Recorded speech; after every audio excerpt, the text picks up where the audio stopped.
Curtis, Historic Scotland Technical Research Manager. I'm coming to this from a micro point of view. You've heard lots of macro stuff, big hands, design concepts, city. This is right into the weeds of the materials. Materials and their origin give limits on performance because you can only make so much do out of so much. Giving an architectural language, or what I'm calling complementary proportions, I specifically mean ratios of a window, for example. The lintel can only be so long. That gives other things, that gives texture and materiality. When we get it wrong, using the wrong materials in the wrong way, trying to be old, we create an absolute mess. And this slide, I hope, illustrates that with a durable paint that's not being very durable, by the way, despite what it says on the tin. This is after 2,000 years of masonry work in Scotland. This is what we've got to in the mainstream. Will this last? Does it deserve to last? Most certainly not. The material is right, but the skills and the texture are totally wrong. I hope you see that instantly, aside from the geometry. And look carefully and you'll see the geometry is well apart. It's almost a debasement. In terms of wider authenticity and realism, I hate this so much, and there's quite a lot in Edinburgh, and I don't think it's an answer for anything, and we mustn't hide behind that. Where's all the carbon gone behind it in the structures, the stairs, the linings, the finishes? Gone. So, and this leads me to that. This was good quality interwar social housing in Edinburgh that has gone the way of all flesh. That was a social problem that we tried to solve with a physical reintervention, and have we solved it? Don't quite know yet. We can judge that in 10, 15 years' time.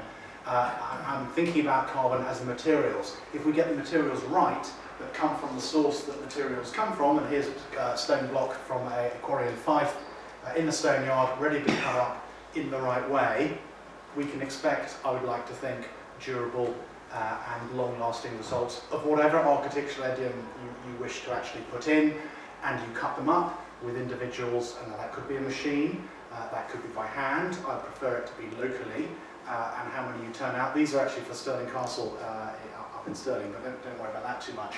That's what masonry units look at. Note the height, the scale, the volume, handleable by the lifting equipment that people can readily access.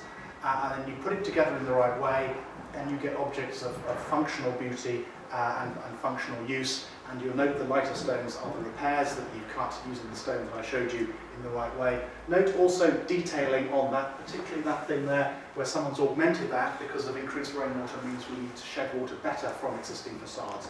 So augmentation and change, I think that's a thoroughly good thing. Do go for total copies. This is not a bad copy of a South of Edinburgh villa, put up about 4 years ago. I actually quite like it. But instead of one family in there, it's actually a block of two flats. Original materials, texture, the side elevation of many traditional buildings weren't supposed to be looked at, so you covered it in render. Render gives you opportunity for colour, for different materials to go in. We stop looking after it, it falls off. Note the front elevation, much more formally cut pieces of stone that actually don't need quite so much maintenance. So do we have opportunities with this type of render on that sort of gable? Yes, we do. And this is a line render actually of a building in Fife. Look at the way the light plays on it, the bumps, the lumps, the hues, the textures that you can get, which you as designers want to seek to demonstrate value to the client, etc. And we can do different things with that render. We can make it insulated or not. Timber, so much hot air, let's call it, on timber. This was cut up from some 80-year-old trees growing in a stand next to a gentleman's house. He wanted to extend the house. Was he allowed to use that timber to extend his house with? No, he wasn't, because modern grading techniques don't allow that to happen in the field like that. So all that stuff is of the equivalent status of posts. In the Newtown World Heritage Site, we have an awful lot of glazing issues, making new windows from appropriate qualities of appropriate durability with the right skills I'm entirely in favour of. So replacing that wouldn't bother me particularly if it did the right thing. Glazing idioms and patterns using a combination of different materials give you that texture, and I like this illustration of the lead, the older glass, the stone, the putty that binds it in, which gives layering and detail and changes in detail and texture across elevation of facade, which you should also be interested in. And likewise, carry it through to a very different glazing idiom. This is traditional cylinder glass in a house in East Lothian, and note that the plane on that is in theory a flat plane of the building, but it isn't, because there's different step backs from the vertical plane that you're looking, and even the glass itself has wobbles and bobbles, which makes it very popular to me. Lead, another well-known traditional material, huge fan of this, sand cast in a way that you can see engravings in Diderot's Encyclopedia 1790 or thereabouts, gives you this product that we can use in modern ways and in old ways. We can use it to replace defective old elements, but replacing it in the same way, maintaining spirit and style, but the similar idea. Here's the augmentation on a cornice detail just above Waverley Station, the Waverley Steps, where increased precipitation means that this cornice, this architectural language, is not handling the water quite so well, and in a lot of places in Edinburgh we're now putting lead on there, and I think that's a thoroughly good plan because to get the water off quicker.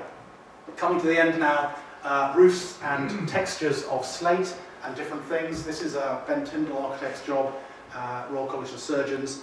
The dormer redone with Scotch slate that they took from the rest of the roof, and that's modern slate from Westmoreland in Cumbria.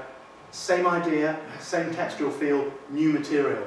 Is there anything wrong with that? Not at all. We have to have new materials.